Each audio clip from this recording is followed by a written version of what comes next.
We begin today's wrestling news and rumors video with some news regarding NXT 2.0, which is the rebranded version of NXT since Vince McMahon and Bruce Pritchard took over the show a few months ago. While NXT 2.0 seemed like something Vince McMahon was excited about and the potential of a new reinvigorated brand, a big new backstage report has been revealed by one of our sources, WrestleVotes, on Twitter, and it does not really bring a whole lot of confidence regarding the future of NXT 2.0. Here's the message about NXT 2.0 from WrestleVotes. Internally, WWE is said to be disappointed with NXT 2.0 in its first 4 months. Source said they thought more fans would gravitate towards the newer stars quicker than they have. Could it be just too much too fast?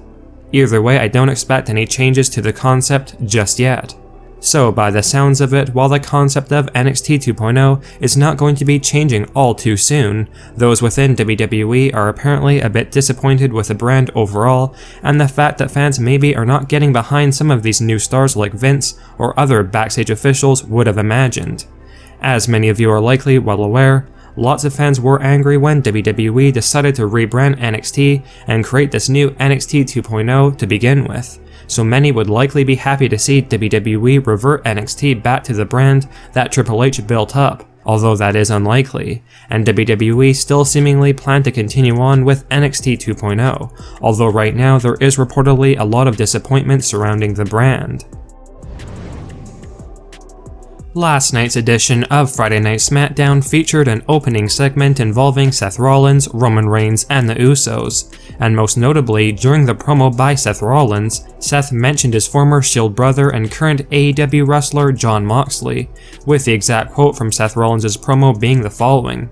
"They're the ones who hold you up, just like me and Mox did in the Shield. The Usos are your pedestal, so let's have a celebration for the Usos." Now, Seth Rollins was basically talking about how the Usos are one of the main reasons why Roman Reigns has held on to that Universal Championship for so long, and the fact that Seth Rollins referenced Jon Moxley, formerly known as Dean Ambrose in WWE during his promo, was certainly very noteworthy and intriguing, because it led to a ton of fan speculation on social media, including whether or not this was scripted into Seth Rollins' promo, as well as why exactly Jon Moxley was allowed to be referenced in WWE if that was the case, considering Moxley is an AEW superstar, and that is WWE's rival promotion. Now, of course, some fans on social media feel as though this could be a hidden message that could indicate Jon Moxley is returning to WWE soon, perhaps at the 2022 Royal Rumble. Although that is all just a bunch of speculation and wishful thinking right now, and there likely is not really any deep or hidden meaning behind Jon Moxley being referenced by Seth Rollins on SmackDown last night,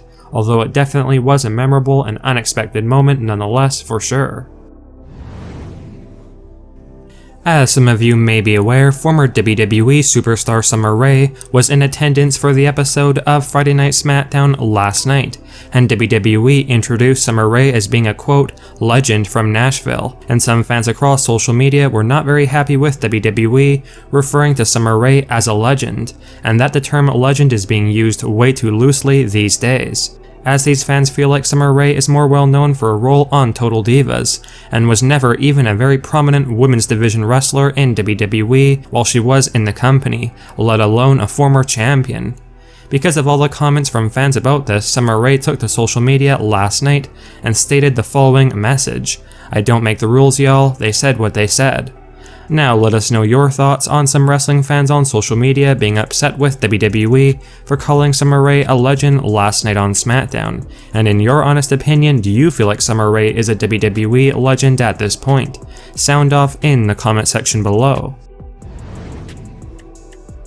As many of you are likely aware, rumors of the WWE possibly selling the company have been swirling around for much of 2021 and now continuing on in 2022, and this is one fan-speculated reason as to why WWE have continued to release superstar after superstar over these past several months. Recently, on the Hall of Fame podcast, Booker T talked a bit about WWE possibly being sold in the future, and here's Booker T's comments about WWE potentially selling off the company in the future. "I'm going to tell you something. If they were selling the company, they're going to keep it quiet. And the thing is, that's not something you want to go promoting to the world or anything like that, or even your employees. You don't want to bring morale down no more than perhaps it already is, or anything like that. As well, it might be one of those things where the sale might not go through. Now, by all means, fans and wrestlers alike have speculated that WWE was going to be sold for years now, and it has yet to happen up to this point. And even though it does seem a bit more likely than ever before in 2022 that WWE could be sold, it still does seem quite unlikely if we're being honest here. Though if Vince McMahon did decide to sell off the company soon, they would be selling the company for quite an incredible sum, because WWE apparently now has a net worth of about $6 billion in 2022, which is an astronomical amount of money, by all means, and it could be tempting Vince McMahon to sell, although we can really only speculate at this point, as nothing has been really said by WWE yet to indicate a potential sale of the company could be happening soon. We now have some very noteworthy news regarding WWE legend The Undertaker, and what could potentially be an Undertaker return in the near future. If you have not heard yet, one source, Mike Johnson of PW Insider, has revealed that The Undertaker is expected to be at the 2022 Royal Rumble pay-per-view, which takes place in St. Louis, Missouri on January 29th. Now it's very likely that The Undertaker is going to be at the Royal Rumble behind the scenes to support his wife Michelle McCool, who will be participating in the 2022 Women's Royal Rumble match, but you all know WWE very well, and something shocking could happen when it comes to The Undertaker actually appearing on screen at some point at the Royal Rumble this year. Although we simply won't know for sure until the actual Royal Rumble pay-per-view, but definitely a bit of a mysterious rumor about The Undertaker and the upcoming Royal Rumble pay-per-view. As we had touched upon in our previous video, Sami Zayn has officially re-signed with WWE to a new multi-year contract, and it has now just been revealed a very interesting detail about Sami Zayn re-signing with WWE. Recently on the Wrestling Observer, one of our sources, Dave Meltzer, stated that Sami Zayn's new contract was signed at the same time as Kevin Owens. And for those of you unaware, Kevin Owens re-signed with WWE back in mid-December 2021, so Sami Zayn has secretly been re-signed with WWE for over a month now, which shows how WWE is able to keep certain things under wraps for quite a bit of time. Again, it's unknown the exact details of Sami Zayn's new contract, like exactly how long it is or how much money Zayn's going to be making, but it is likely that Sami Zayn is making a bit less money than Kevin Owens, who will reportedly be making between $2 and $3 million per year.